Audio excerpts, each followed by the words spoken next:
So about 3 years ago, I did a similar video to this, where I cut a bottle using the kinkajou and just showed how long it took to actually cut a bottle, start to finish. A lot of things have changed in the last 3 years. The kinkajou's had a few upgrades.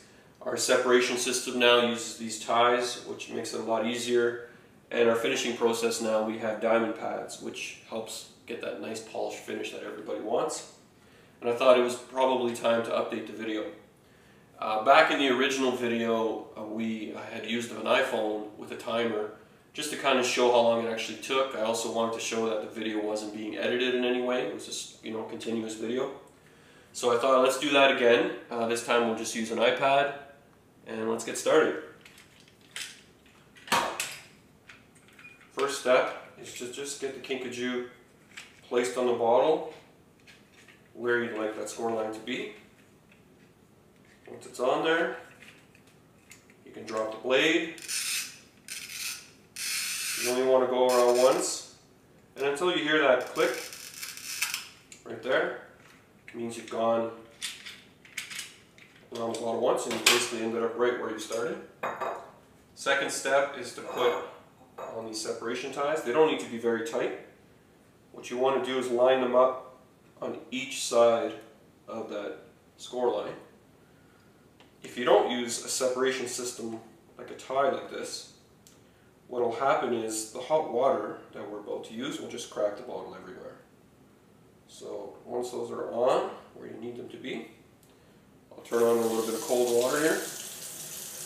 This water's been recently boiled, so it's still very warm. It's important that you use boiling water. What will happen is, if the water's not hot enough, it's not going to stress that score line, and you'll basically go back and forth, and it just won't separate. So we found boiling water, cold water from the tap does the trick. So you don't need a lot of water. As you can see, I'm barely pouring it. It's more just to take the time and slow the heat up the bottle. I'll put it under some cold water. The thicker the glass, the more times you need to do this hot-cold process. This bottle here, I would say, is, it's not super thick, but it's also not really thin. Probably the average type of bottle. We'll go around again. So I like to place a paper towel or paper towel at the bottom of the sink, just in case this top piece just decides to fall off when you're doing this, just like that, so it doesn't break. So now that we're done with that, we want to remove ties. Next step is the sanding pads. So we start with the 60 grit, and it's more just to get rid of that edge and get that nice beveled look that you want.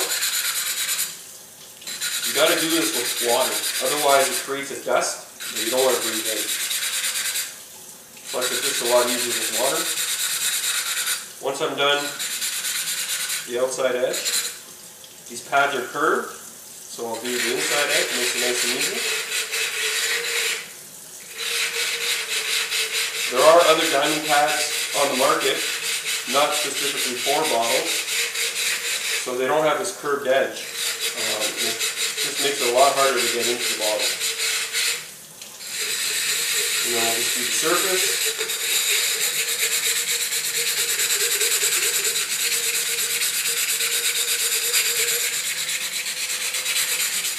Probably good there. So what I like to do is use a paper towel and just dry it off after you're done that 60. And you can tell right away if there's a spot you missed, it's kind of really shiny. Probably not showing up on camera, but I missed a spot right there and there. So I will just run over it again.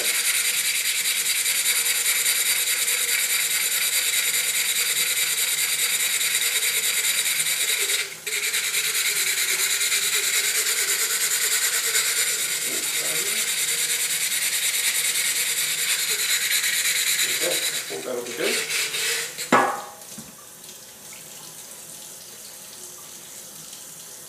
Yeah, all gone. Second step, use the 400 pad. This one's a lot quicker. Now we're just smoothing out that original polish and that beveled edge that was created by the 60 grit pad.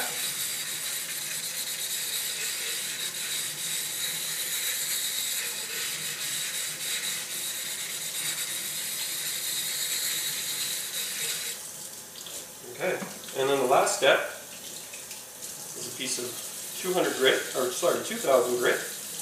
Also comes in the sanding kit with those pads.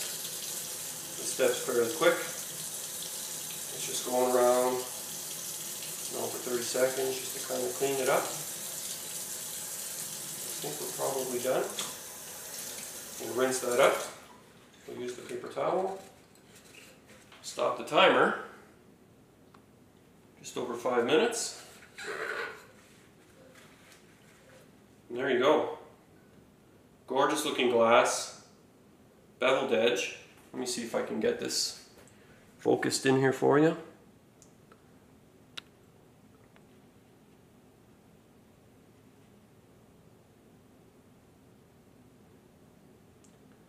Just like that.